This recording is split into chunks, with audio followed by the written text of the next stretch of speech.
Tapos, click na natin yan. Mag-apply na tayo dito, guys. So, yan yung first name natin. Yan, last name. And then, itong email address natin.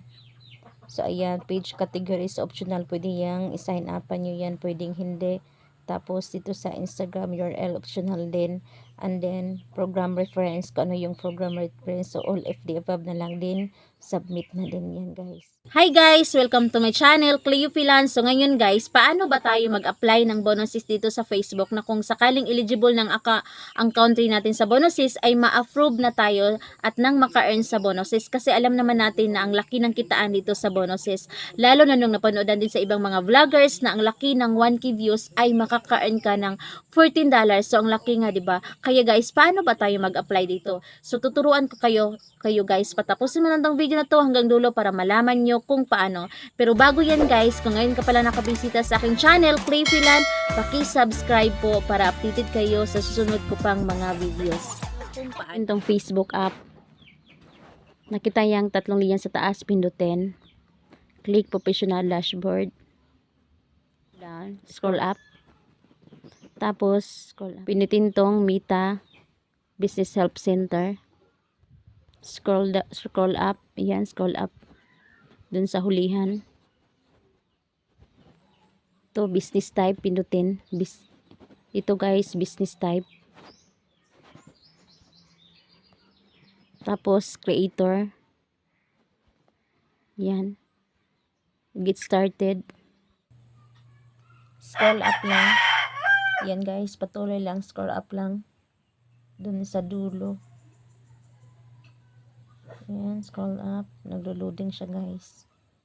Ayan, sige pa. Scroll up. Patuloy lang tayo guys. Dun sa dulo guys. Patuloy lang. So, ayan na. Ayan. So, nakita niyo ba yung bonuses? So, i-click natin yan. Express interest. Tapos, click na natin yan. Mag-apply na tayo dito guys. So, ayan yung first name natin. Ayan. Last name. And then, itong email address natin.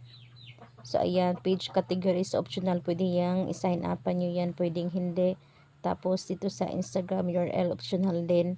And then, program reference. Kung ano yung program reference. So, all of the above na lang din. Submit na din yan, guys. So, isubmit na natin yan. So, ganyan na, guys. Nasubmit na yung nire-request natin. So, ayan na. Form submitted. You'll start receiving info about bonus program, Meta for creators, newsletter. So, ayan na guys. So, ganun lang yung step by step niya guys kung paano mag-apply sa bonuses. So, ganun lang guys para pag eligible na yung country natin dito sa Philippines is agad-agad na tayo if ma-approve na yan. Ma-approve na yung bonuses natin. Agad-agad na tayong maka-earn dito sa bonuses kasi ang laki-laki ng earnings dito sa bonuses. Yan lang guys. Sana nagustuhan mo itong video na to. At kung nagustuhan nyo to guys, paki-react and share na din. Thank you. At kung meron kayong mga katanungan guys, so comment down below at gawa natin ng paraan yan. So ganyan lang. Babu!